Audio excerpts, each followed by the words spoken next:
तो तुम पर जितना प्रेशर बनता है तुम उतना ही अपनी पूरी शक्ति का इस्तेमाल करते हो। बिना झिझक के आगे बढ़ो, मैं तुम्हारे सरप्राइज का इंतजार कर रहा हूँ।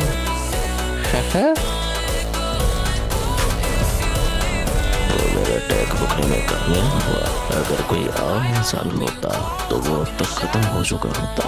तुम्हारी हिम्मत की तो दाद देनी पड़ेगी, काबिले तारीफ है, बिल्कुल मेरी ही तरह। मैं तुम्हें अपना एक सबसे बेहतरीन मूव दिखाऊंगा, बस देखते जाओ। अगर तुम इसे झेल सको तो मैं वाकई सीरियस हूँ। अगर तुम ऐसा कर पाए तो मैं खुशकिस्मत हूँ कि तुमसे मिला। तुमने कहा कि तुम्हारी आंखों की शक्ति कमाल की है, लेकिन मैं आज तक जितनों से भी मिला हूँ उन सब में मेरी आंखों की शक्ति सबसे ज्यादा है। तो तुम्हारा ये कहना काफी डाउटफुल है। क्या वो डाउटफुल है?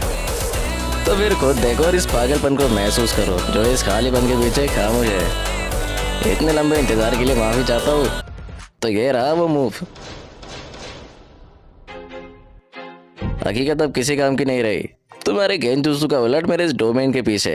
तुम्हें कभी मौका ही नहीं मिला कि तुम हिलो। तुम असमर्थ हो। और ये तो बस शुरुआत है, खेल अभी जारी है। कम से कम उम्मीद तो है कि तुम इसके बाद मरोगे नहीं। इतने लंबे इंतजार के बाद मेरा मनोरंजन तो बनता है, तो अब मैं इस्तेमाल कर सकता हूँ डबल अटैक।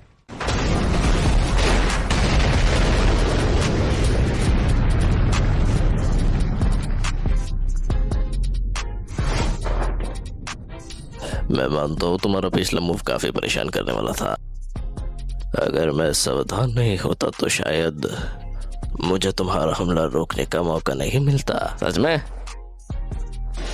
मुझे अब काफी राहत मिली है, तो अब थोड़ा इंतजार करो। मैं तुम्हें यकीनन एक और सरप्राइज दूंगा। मुझे यकीन है कि तुम्हारा ये एक जैसा मोनोटोनस मूव काम नहीं करेगा। काफी बुरा हुआ।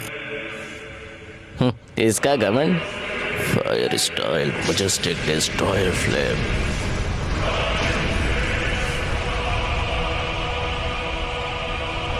क्या ये वही है जिस पर तुम्हें इतना नाज है? Trivial move. जाहिर है ये बहुत आसान है। तुम सोच में डूबे दिख रहे हो। बेशक मैं नहीं चाहता कि तुम इतनी आसानी से हार जाओ। तुम्हारा आसानी से हारने का क्या मतलब है? मैं तो बस लड़ने की स्ट्रेटेजी के बारे में सोच रहा था। अगर तुम ताकत से लड़ते हो तो तुम्हें हराना मुश्किल है। क्या तुम्हें एहसास है? मुझे तुम्हारी पावर पसंद आ सकती है। मैं तुम्हारे मूव्स की तारीफ करता हूँ, पर मुझे दो चीजें सोचने दो। सच कहूँ तो तुम मुझे सिर्फ रोक सकते हो। तुम्हारा मूव मेरे लिए काफी